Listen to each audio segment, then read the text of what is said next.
All right, everybody. Cash Call, Dale Archdeacon, Brian Curtis. I apologize if my sound sounds a little bit echoey. I'm in a hotel room right now. I am speaking at a real estate conference in Kentucky. It's actually called the Real Estate Distilled Conference. And, just here to shake hands, shake babies and kiss hands and talk about scripting and dialogue. So, but, I love the sound of my own voice, Brian, if nobody ever caught that. So it's nice to be able to get up on stage and teach people stuff. It is fun. I love doing those presentations too. It's one of my most fun things to do. It's funny because if you look at one of the number one fears, by the way, this is a fear that's greater than death for most people, is the fear of public speaking. And people like you and I, it's like, it's juice to me. I love it. I happily stand in front of 10,000 people and say something. But for most people, they're like, you're insane. That's horrible. I would never want to do it. So I'll be honest. Right? I'll be honest. I'm a little bit nervous whenever I first start, and then I get it. And then I hit a flow. Right. And then once I'm in flow, I'm just enjoying myself and I'm like yelling at people. Right. It's great. I agree, Brad. The bigger the crowd, the better. Oh, bigger is way easier than smaller, because when it's bigger, you're just like, hey, I sort of like when I'm doing the follow-up boss webinars, and we've got like a couple hundred people on there. That's just easy to do because there's so many faces, but if it's a really intimate crowd, you're like, oh my gosh. I think that's probably similar to a lot of the fears that agents, salespeople have at having conversations. I mean, it's a one-on-one conversation, and I think they probably have they do have some stage fright, in a similar way. It is interesting because honestly, to this day, I would rather talk in front of 1,000 people than do a one-on-one with somebody I don't know. Now I get over it just like you. I get over it relatively quickly. Like I start going and it just goes away. But stick me in front of 1,000 people. I'm good. Make me do a one-on-one, and I'm not overly comfortable always. Yeah. I mean, I get there, but each person's different. So great. Awesome. So I have a call today that I pulled, and I want to listen to this because it's kind of one of the. We can refine this technique here. And what it is being asked specific questions about properties. And I know that is a difficulty that a lot of people have. So I'll go first, Brian, if that's okay with you. Let's do it. Make sure I share my sound. I normally have another monitor up, but not today. So here we go. I've already teed up the call. Give me a thumbs up when you can hear it. Obviously, we would be doing virtual tours because we have a business that we run down here. So, so that would really work out best for us. Let me ask you, are you familiar with that sagebrush? Uh-oh, right? That's the question you don't want to hear. And this is an ISA, not even an agent, but it still extends to agents. We get a lot of inquiries on properties that we don't know about, even if it is listed by our own team. Yeah. Or within our own brokerage. Property? I have not been to the property. I'm pretty familiar with the area that it's in, though. So here's what I would do. I wouldn't say I haven't been to the property. I don't think that you have to answer the question directly. What I would say is when somebody asks, hey, do you know that property? Have you been to that property? I just would go straight to, what questions do you have about it? What questions do you have about it? Hey, Jacob Brown says he can't hear the call. We're not playing it at the moment. So hopefully when we start playing it again, you'll be able to hear it, Jacob. Yeah, or you'll be able to hear it on the replay. As long as Brian can hear it, then we know it gets captured on the replay. But, it's just kind of it's an avoidance of saying yes or no, right? It's a politician tactic just to get around it. Well, and here's another thing that you could do. And if you feel like it was a very direct question, hey, Dale, have you been to this property? It's kind of hard to pivot directly from that without, a little bit. So for me, it would be like, Dale, so you want to know if I've been to the property. Unfortunately, I've not been to the property, but I do know a lot about the property. What questions can I answer for you?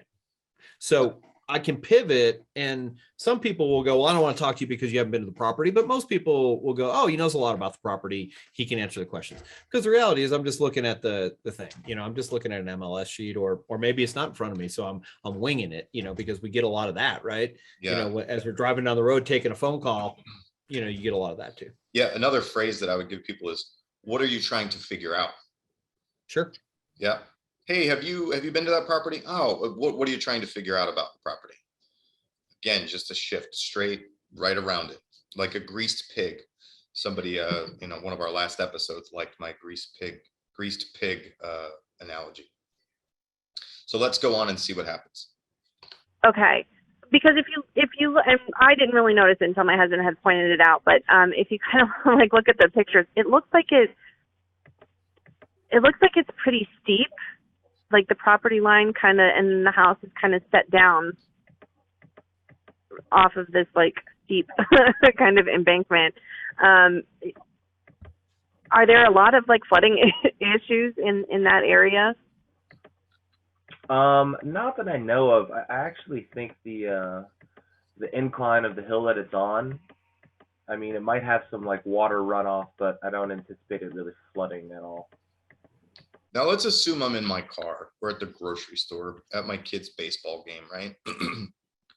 And I can't look this stuff up. If I get around it and just say, hey, what did you want to know? Oh, well, it looks like it's set really low and there's a big hill behind it. Are there a lot of flooding issues there? I have no idea, right? I'd probably say something like, you know what, that is a really important thing that we would need to inspect once we get into the house and make sure that isn't the case. Anything else that you wanted to know about the property specifically is one option, or two, try to direct away from the questions and go immediately into well, she said they're out of town. I would, that they don't live here. She said that earlier in the call. I don't think we heard it in this recording. If that were the case, I'd say, yeah, you know what, flooding would be a really important thing for us to check in inspections. And really, we'd only know if we actually get in there. In that case, I would immediately shift to, so are you guys planning on coming into town so we can actually see these properties in person, right? Some way of getting away from the asking me questions that I can't answer about a property.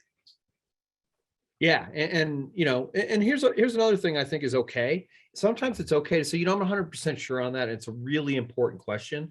So before I just answer it off the top of my head, I want to make sure I do some research, and I'll get back to you that. With that in mind, what are some other questions that you might have that I can get answered for you now? Yep. Same type of thing, and by the way, I used to do this when I show property all the time. I'd be out there, where's the property lines? I'm not 100% sure. I'll double check and make sure I get back to you. Well, they end up not even being interested in that property. I don't even have to answer that question, or it gives me something to call them back about. Hey, we show property. Hey, Dale, this is Brian, just checking back in. We looked at 123 Main Street a couple hours ago, and I wanted to make sure I got back to you with this. It's a great reason to follow up with somebody as well. Yep. Great. So that's all I had. I wanted to demonstrate that in real time of somebody sucking you into a, do you know about this property? And I think that really, for me, the takeaway that I want people to have is work on your evasive skills, okay? Be more evasive, because just because she kept talking to that guy, a lot of people will devalue you as the salesperson when they ask you a question about a property that you tell them you can't answer, right? When you say things like, I've never been to the property, I have no idea, things that are just like, why am I talking to you then? Let me talk to the person who has the answers. That's why I want people to work on their evasion skills so they can evade these things. And really, in order to be able to have the time to get your discovery, build your rapport, and potentially land this piece of business or keep this piece of business, you don't want it getting screwed up in the beginning with questions, with you exposing that you're not the right person to talk to. Yeah, absolutely. And so we just want to bring value. Here's another quick thing that you could say, the seller hasn't disclosed anything about any flooding issues, but let me do a little bit of research on that so we can make sure that maybe they didn't miss something, or maybe there's something that we don't know. But so I'll get back to you with that. You could also, that makes me think you could say, I'll check the disclosure to be certain. Yeah, exactly. Boom. I love it. So yeah, great call. And I think there's a lot of important things to be learned from that, because here's the reality. Most of us get phone calls on properties that aren't ours, right? And the ability to be able to pivot through that is very important. So, all right, well, let me give you kind of a heads up on what my call's about. So we've been doing farming letters. So we're reaching out, and there's a phone number, and people are calling us back. So relatively new to us, and I want to point out that there's some fumbles and bumbles here. And so as I was listening to this call and listening to some of the other ones, one of the things I thought is, hey, maybe next time before we start a new lead source, we should practice the scripts. So just something to keep in mind if you're doing something you've never done before, practice it before you do it. And again, I put that on myself for not doing that. So So hey, wait a minute, you know, is this another call? Because the other day we talked about you had exposed the fact that you were doing this, and the person who took that call had no idea what was going on. two different lead sources. So what we did last week was Ylopa click to call. Yeah, And click to Ylopa click to call. call. Yeah. I'm noticing a pattern here, Brian. I'm noticing a pattern. I get it. You're like ready, fire, aim. I'm a little ready, fire, aim, and I have to admit that. And let me talk about why I think that's important. Too many people do this. Ready, aim, aim, aim, aim, aim, aim, aim, aim, and they never get to fire. So I would rather do what I did, which is ready, fire, aim, than ready, aim, aim, aim, aim, aim. And because I used to fall into the aim, aim, aim category. And I'm a recovering perfectionist, right? So everything used to have to be perfect, and I completely got over that, and maybe I overcompensated. Yeah. So, but you know, I'm learning these things about myself, and I appreciate you pointing out that this isn't the only time I've done that. This is the Brian Curtis therapy hour. We're gonna talk about that. Brad, quit calling me out. Okay, fair enough, Brad. Will do. All right. That was why. So Brad said he was an aiming guy and never fired. That's why I yelled at Brad the other day and said, "No, Brad, you're going to submit your payment and start working with us now. You're not going to think about it." Right, Brad. Occasionally, I have to do that when I run into a chronic aimer. Absolutely. So I will say this, and if you look at successful people as the whole, if they had to pick one, obviously there's a perfect someplace in the middle, which I've never been able to achieve, but I would rather you take action and deal with the consequences than sit on your hands. So yeah. Take that for what it's worth. Listen, man, I was the same way and have been the same way a lot in my history, in my past. One of the most successful people I ever worked for made the biggest messes and had the least forethought of anyone I had ever met. But in the aggregate of all of the messes and disasters and risks that he took, his success just continued going up and up and up. Now, I'm not suggesting that, right? Because I can't handle that kind of anxiety and stress. I'm not interested in that at all. But what it taught me was that he took so much action, even with the misguided, poor planning, poor thought out stuff, right, mixed in there, he still came out on top because of how much action he took. And that was a really big life lesson that I received by watching another entrepreneur, who was much more successful than me at the time. Yeah. And entrepreneurship's all about risk, right? I don't care what you say. It's all about risk. So, all right. So this is in this call could be the equivalent of doing circle prospecting.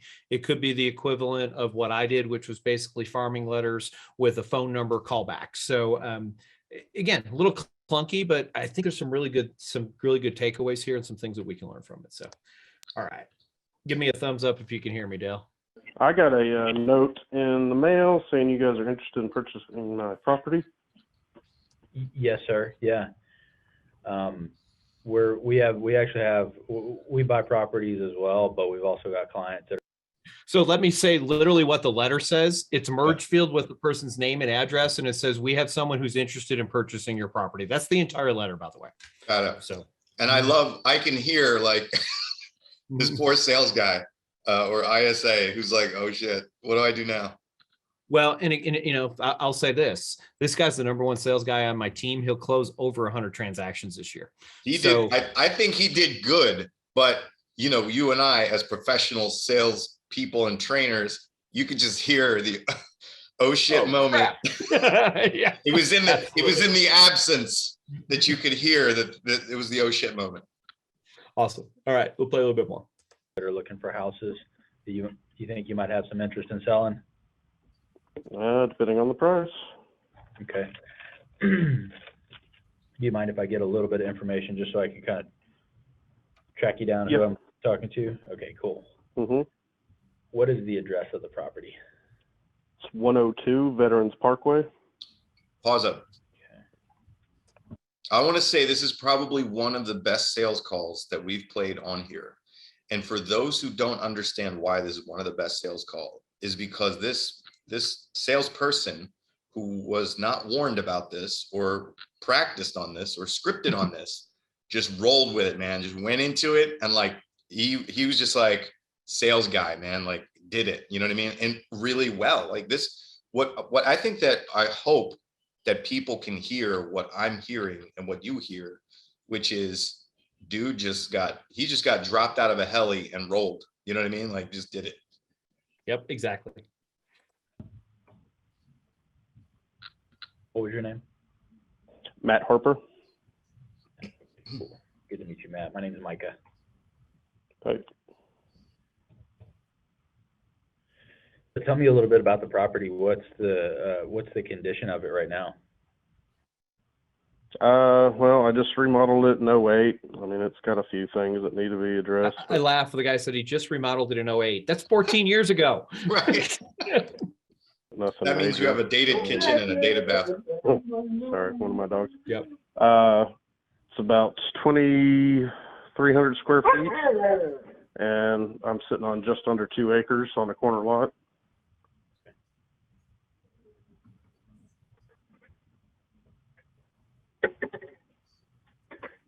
Do you have a price in mind where you're like, you know what, if you could give me that, I'd definitely move? I would say probably around 360. And that's, I mean, big chunk of land we got here. Sure, yeah. Okay, so let me do this.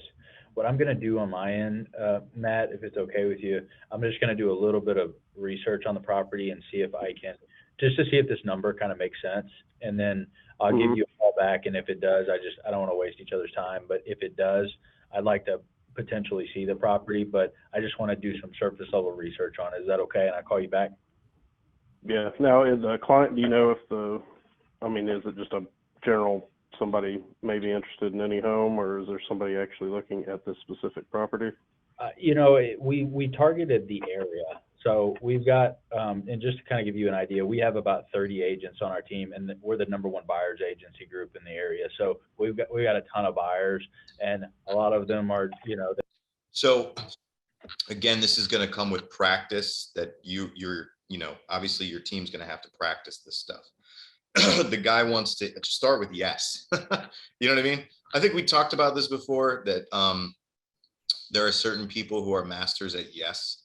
They just, yeah, everything is yes, even if it's no. You know what I mean? So you can just say yes, absolutely. We have several buyers who are actively looking for homes in your area, and this is one that would be very attractive to them. So we wanted to see if you're interested, if you were willing to consider selling it, if we had an offer for you. So that's a very quick statement, right? That starts with yes, I'm going to tell you what you want to hear, and then give you a little more explanation, which keeps me so I'm not misleading you or lying to you. Right. And I would have liked something similar to that. And I would have said, hey, we picked your area, not specifically your house, because we had a lot of buyers specifically looking in your area. Yeah. So it's not that specific property, but it is that specific area. We could also, we're working this out. Here's what we could also do. Yeah. I'm just thinking about this, Brian. Spitballing this, and you'll have to go back and train people. Yes, yours is one of a couple of select homes that our buyer pool are interested in. We just didn't know whether you'd be interested in an offer or not. Yeah, I love it. So, and what Dale is saying, what I'm saying is we're trying to take the specific and make it a little bit more general, because that's ultimately, no. Does Bob and Sue Smith want to buy this house? No, we don't know. We have no idea. You don't want to say no. Don't say that, right? Yeah. But what we're saying is, yeah, we got some people who definitely buy your house. And here's the thing, I actually feel confident in that. Like, as long as you don't overprice this house, I guarantee you there is somebody, I got a database of almost 100,000 people. Somebody in my database wants to buy this house. I guarantee it. So yeah, if you want to sell your house for somewhere in the neighborhood of 10 to 20% more than the last sale, I have somebody to buy it. Amen. So there's only 1 minute left of this. I'll play a little bit more, and then we can chat a little bit more. They don't want to fight over it, but they're willing to pay top dollar. And we have a few that are looking in that area. So I just got to take a look and see if it's, specifically something that we could actually make happen. And then, okay. So it's not like a developer or something? I mean, we work with developers, Okay. but I don't think that play over there Pitfalls. necessarily is. Go ahead. Yeah, so I don't want to say no again, right? I'd probably ask him a question. I'd say, are you open to developers or not? Right. And it's funny because I hadn't necessarily looked at your yes perspective from this call, but I love it. And the second you said it, I was like, oop, he just said no again. But I also watched this. He said no and went, oops, yes. So, right. Let me fix that. So, But, and by the way, do that. By the way, you can do that. If you goof, just say, oh, you know what? I misspoke there. Da, da, da, da. Right. I have to do that with my wife all the time. No. What I like in that instance, I prefer, because in having done this a lot of times, especially from an investment perspective, like I've heard people who either think they're going to get more money from a developer, in which case they only want to hear from a developer, or I've heard people who are like, no way they're going to, destroy this neighborhood and build a bunch of tract homes here, right? So I don't know which way this guy goes, and I would much prefer to ask, are you open to a developer purchasing your home? So I'm putting it back into their court to tell me, are you positive, neutral, or negative about that fact? And I'm going to go the way that you're going to go, because I don't want to screw it up. I like it. That's not what we were targeting for. Okay. Well, I mean, you could easily fit 3. He wants a builder. On this thing and He wants to get the most money. He wants the most money, cool. and it sounds I'll like he thinks a developer will make the most money. Yeah. We'll give him the most money. Yeah, absolutely. And just kind of get my eyes on it. Is this your cell phone, 595-9640? I shouldn't have played that, but okay. Yes. Okay, cool. I'm going to text you my cell phone when we get off the phone. And then if you just give me till tomorrow morning, I'll give you a shout. Is there a good time that's best to reach you? I'll be driving most of the day tomorrow, so anytime will be fine. Okay, I'll give you a call around 11 o'clock. Okay, great. All right, thanks, Matt. Talk to you then.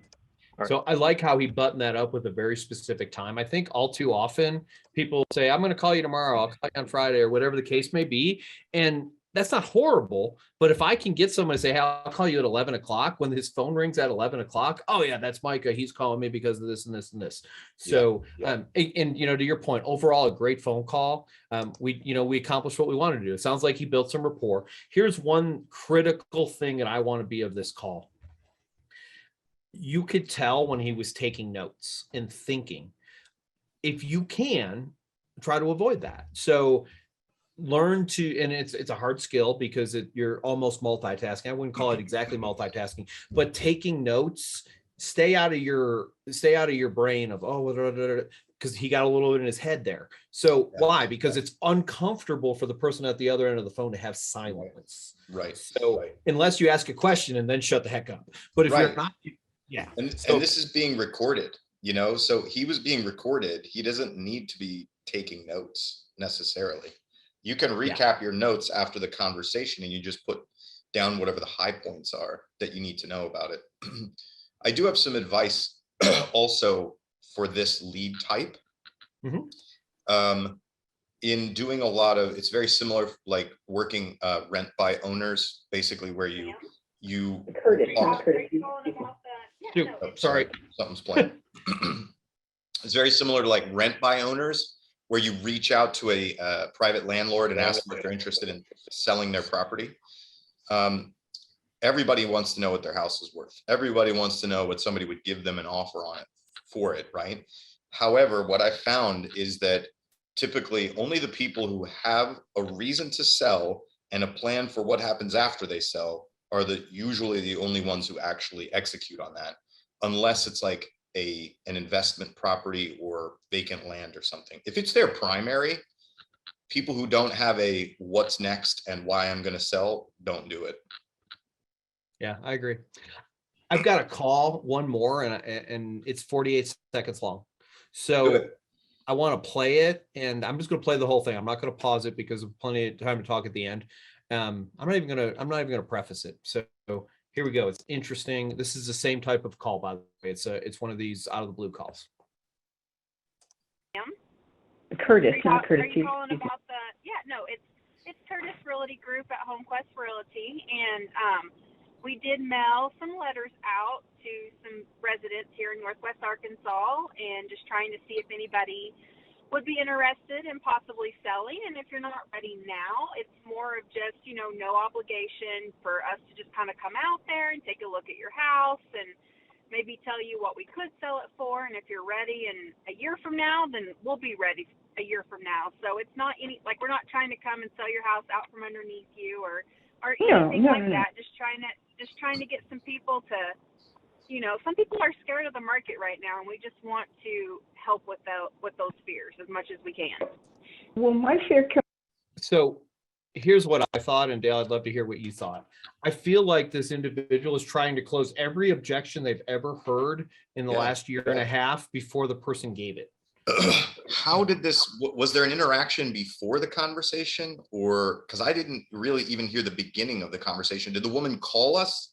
Yes, same type of thing. She called and there was just some, hello, can I hear you? So I just cut that out.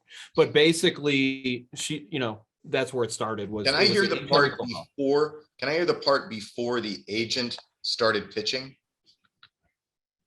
I'm gonna make before she started explaining what was going on. Did the woman calling in make a statement, ask a question? That's a good question. I can't remember. Give me 1 second, I'll find it. All right. Okay. I gotta get savvy like you so that I can make sure that I'm not giving away the agent's name and all that kind of fun stuff. I can just tell you basically what happened is a person called in and said, hey, I got a letter in the mail about purchasing my house. And that was the intro. Okay, so the lead simply made that statement, or did the lead also ask a question? No, because here's what here's what happened. This lead, it's very interesting, and again, that's why I want to make sure I'm not accidentally giving away this person's information. Basically, the lead was calling to say, "How did you get my information? Believe it or not," and then, I'm in the witness protection program. Oh. How did you get my information?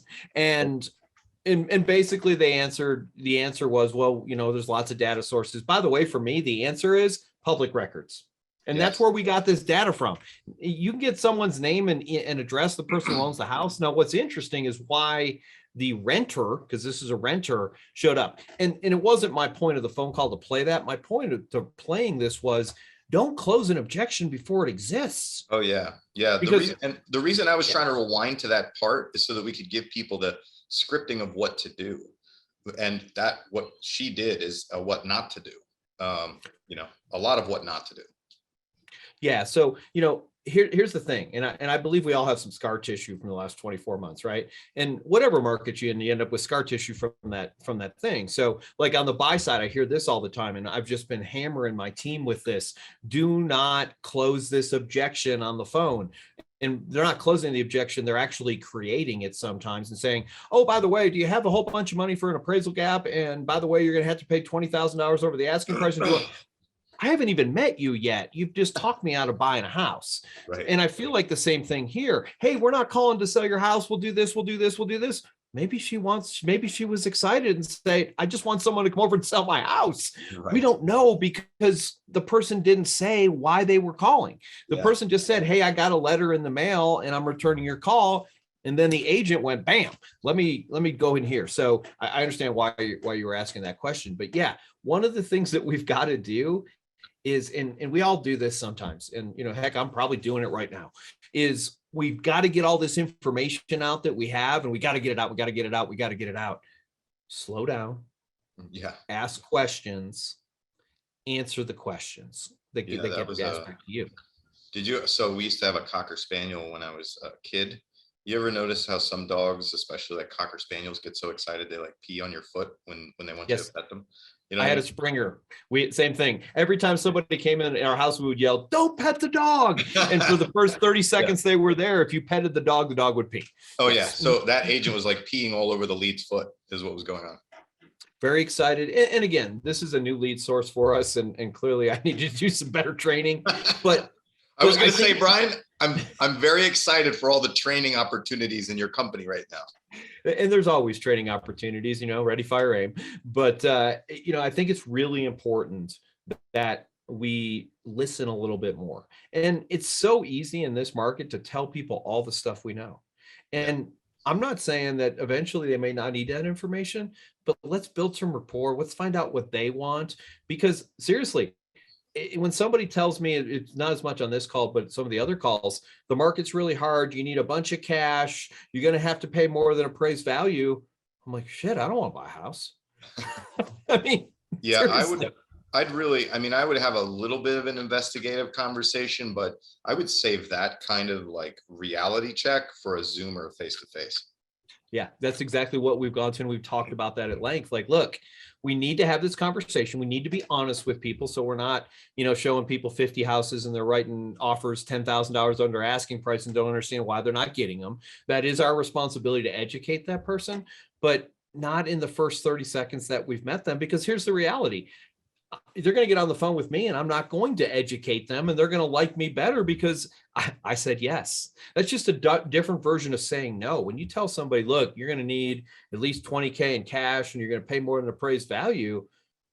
Seriously, I'm not happy anymore. I'm not excited. I don't want to meet this guy. The last guy was excited to meet me, who I talked to. That's the guy I want to work with. And then we build that rapport and we have a relationship. And, we need to date a little bit before I tell you everything is wrong with me. There's, they say the first 6 months you date somebody, you don't really know anything about them. Yeah. And then all of a sudden you find out, well, we don't want to date real estate leads for 6 months, but we also don't want to tell them all the bad news in the first 30 seconds either. Right. So exactly. Happy mediums, guys. Yes. Excellent. Okay. Well, we're over time for today. All that's great stuff. Everybody, thanks for joining us on Cash Call. We'll see you guys all again next week.